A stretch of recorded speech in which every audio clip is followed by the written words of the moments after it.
I'm Everett Thomas. I want you to imagine a world where humans are at the bottom of the food chain.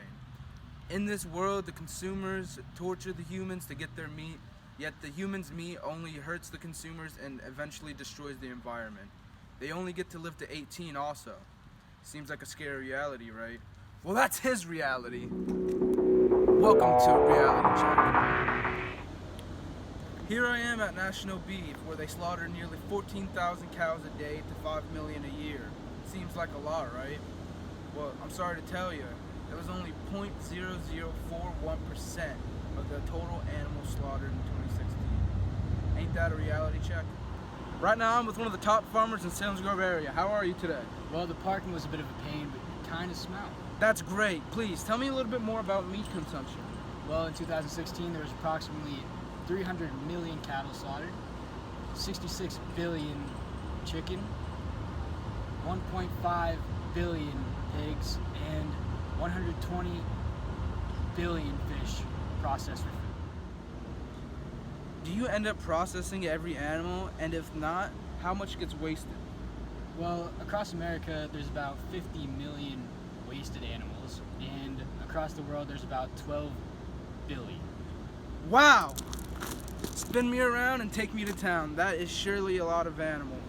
Now, are there any laws protecting these farm animals? There are cruelty statutes, but they disregard most farming practices. Also, there are organizations like Mercy for Animals who do investigations, find companies that abuse farm animals, and other organizations that try and stop the use of animals as food entirely, such as PETA and farm animal rights movements. Interesting. Can you tell me how much water you use for each livestock? To produce 1 pound of beef is about 1,799 gallons of water. 1 pound of pork takes about 576 gallons of water. Chickens, 468 gallons of water, while something like corn only takes about 108 gallons of water. Wow, that is a lot of water, and such a big difference between plants and animals. Now, agricultural runoff can carry manure, which contains things such as nitrogen and phosphorus. Because of this, it can pollute water, harm ecosystems by clinging to plants and being breathed in by fish, killing them, creating dead zones, and it can even close lakes and other bodies of water for recreational use. Tell me, what are farmers doing to stop this?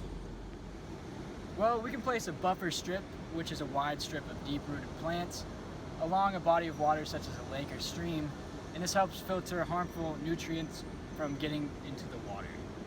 Wow, I'm glad at least your community is doing its part to protect the environment. Next up, we have Dr. Mantis Toboggan, who's a scientist and knows a thing or two about meat. Hi, and we're back. I'm with Dr. Mantis Toboggan. How are you today? I'm fine, but you smell. Isn't that fantastic? Tell me, Dr. Mantis Toboggan, how does meat affect people? Although meat can increase things such as vitamin B, it can also cause heart disease, colon cancer, and erectile dysfunction, and many more. Also, 80% of antibiotics are consumed by the livestock industry, which can cause bacteria to become more antibiotic resistant in humans. Zooey mama, that's the reality check of the century. Now, are there any governments doing anything about this?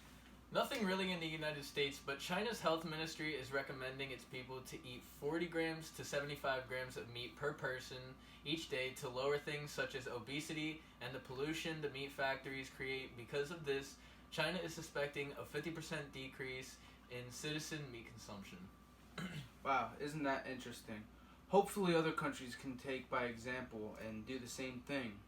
Next question. Are there any organizations pushing to stop antibiotic use in livestock? Organizations like the WHO and the HSBC showed efforts by giving serious warning about how antibiotics in food production can harm humans, but there are other organizations such as the World Organization for Animal Health who protect their right to use antibiotics, and their reasoning is that the protein supply in some places of the world might reduce drastically. Isn't that a reality check?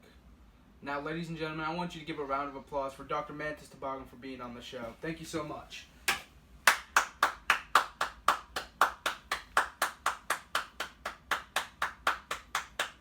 Ooh.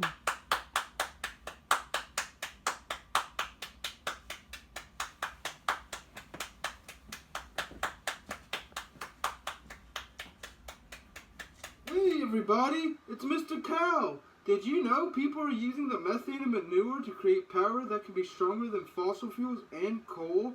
Also, if you want to do something about meat consumption, you can choose a plant-based diet or donate to one of the organizations previously mentioned, such as PETA or Mercy for Animals.